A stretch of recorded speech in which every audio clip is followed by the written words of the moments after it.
অ্যাঞ্জিয়া তার পিছন পিছন যায় এবং তার উপর রাগ করছিল। তিয়ানজি তাকে বলে, আমি এই রিলেশন শেষ করতে চাই না, কারণ অ্যাঞ্জিয়া আগে বলেছিল যদি তিয়ানজি তাকে এভাবে বিরক্ত করতে থাকে তাহলে সেই সম্পর্ক শেষ করে দেবে। তিয়ানজি তাকে বাড়িতে নিয়ে যায় আর সেখানে দুজনের মধ্যে আবার রোমান্স হয়। অ্যাঞ্জিয়া বুঝতে পারছিল না তিয়ানজি কি জেলাস ছিল নাকি রাগ করেছিল যখন রোহান তার সাথে কথা বলছিল, কিন্তু তাদের মধ্যে তো কোনো অফিসিয়াল রোমান্টিক ইনভলভমেন্ট নেই। পরের দিন তিয়ানজির অফিস পার্টি ছিল।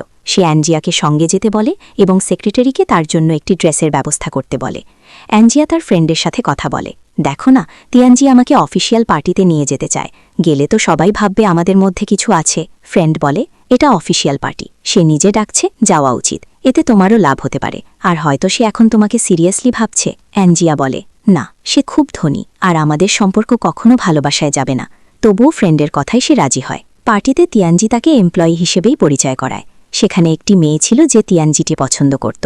সে অ্যাঞ্জিয়াকে দেখে জেলাস হয়, ইচ্ছে করে অ্যাঞ্জিয়াকে অপমান করার চেষ্টা করে, কিন্তু অ্যাঞ্জিয়া শান্তভাবে বলে, তুমি যদি আমার টাইপ হতে চাও আমি তোমাকে সেরকম বানিয়ে দিতে পারি, তাহলে হয়তো তিয়ানজি তোমাকেও পছন্দ করবে।